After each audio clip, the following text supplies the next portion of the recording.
Hey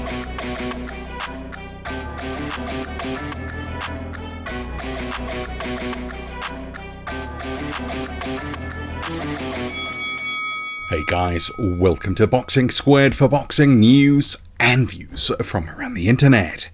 Frank Warren is making a big splash with his first card on DAZN, which will be in April. It's called Heavy Impact. It will be in Manchester, 5th of April, and it is headlined by Dillian Whyte and Joe Joyce.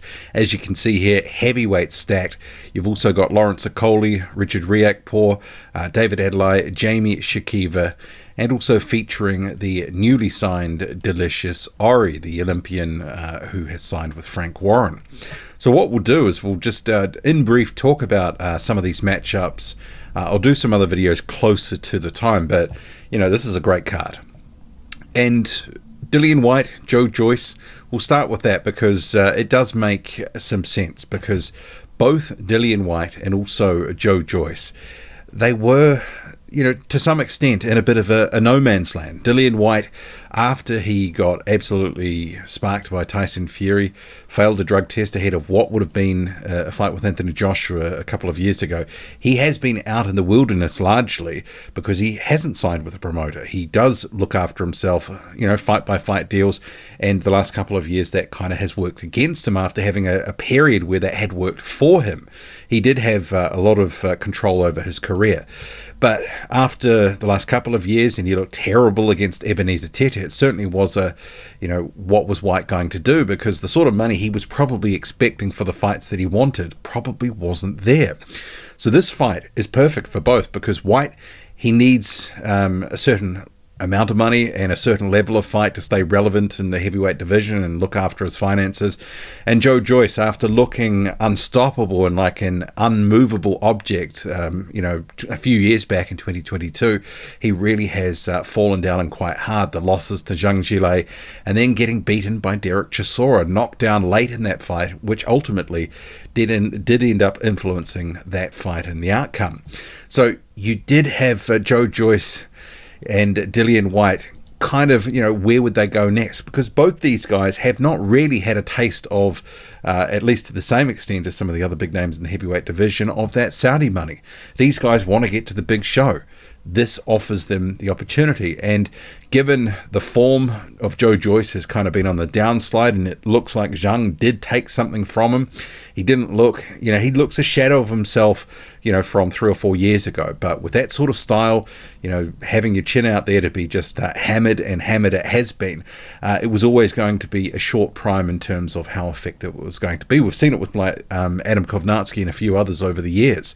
And Dillian Whyte, certainly he's looking well removed from his prime. In fact, you know, he's washed. But the fact that both these guys haven't looked necessarily that good, they both have been on the slide, but they've still got enough name recognition, enough star power where this actually makes a lot of sense, because this is, as they like to say, a loser leaves town fight. You could sort of see the loser retiring after this, because it would be a long way back. And if they look bad, whoever loses. But then again, because both these guys have been on the slide, maybe it's going to be entertaining. But I do think that Dillian Whyte, he doesn't look nearly as dynamic as he once did against Ebenezer Tete, who got absolutely barreled in a round 4 or 5 years ago by Daniel Dubois. You know, he labored with him and was hardly able to do anything with him. And it doesn't look like he's got the balance and the footwork's always been terrible, but it just seems to have gotten even worse. The pop doesn't look to be the same either.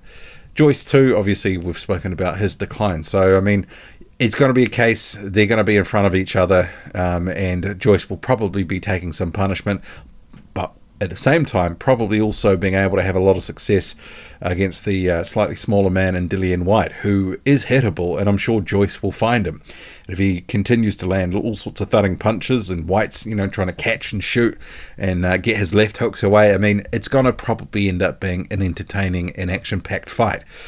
Whether, you know, in terms of the skill level and the technical abilities, it is probably not going to be one of those sorts of fights. It will be action-packed, and I think it has the ingredients to be a good fight, and I think it's well matched at this point in both of their careers.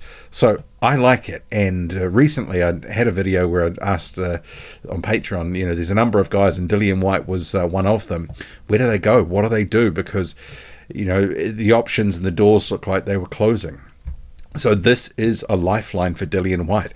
Similarly, too, for Joe Joyce, it's another opportunity to get back to some form of a relevant fight, because you win here, all of a sudden you could be in a decent fight in Saudi Arabia. I mean, maybe the winner of this fight faces a Lawrence Okolie or a Fabio Wardley, guys who are looking to make a name in the heavyweight division as they come up. Lawrence Okolie also featuring on this undercard.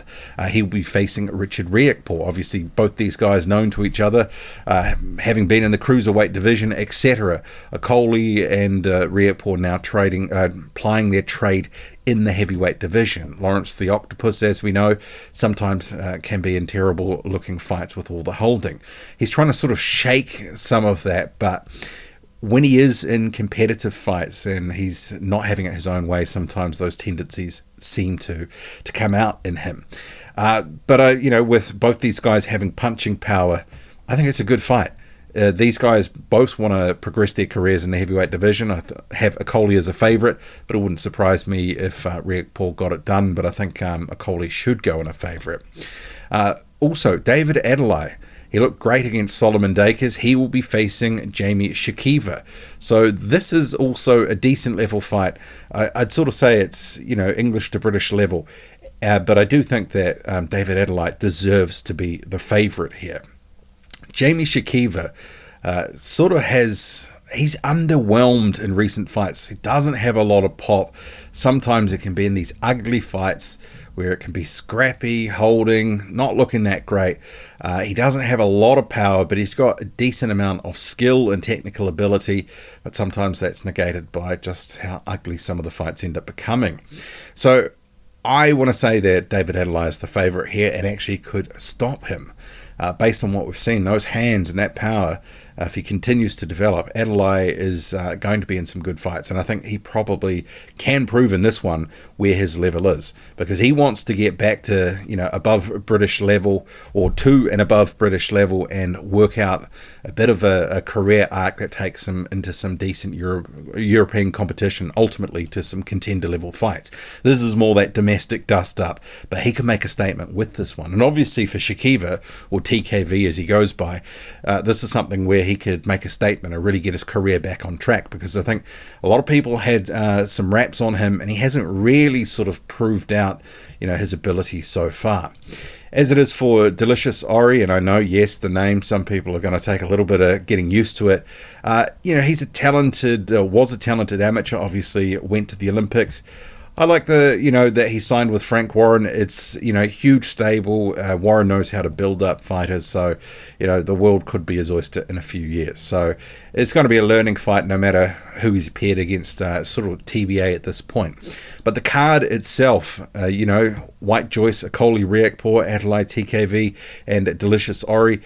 It's a decent card for Frank Warren to open up his first show on DAZN. And the other thing, I guess, with this, with Frank Warren, Eddie Hearn, you've got Adeleye, and others working on DAZN now, some of these sort of cross-promotional fights, it's going to be easier to make.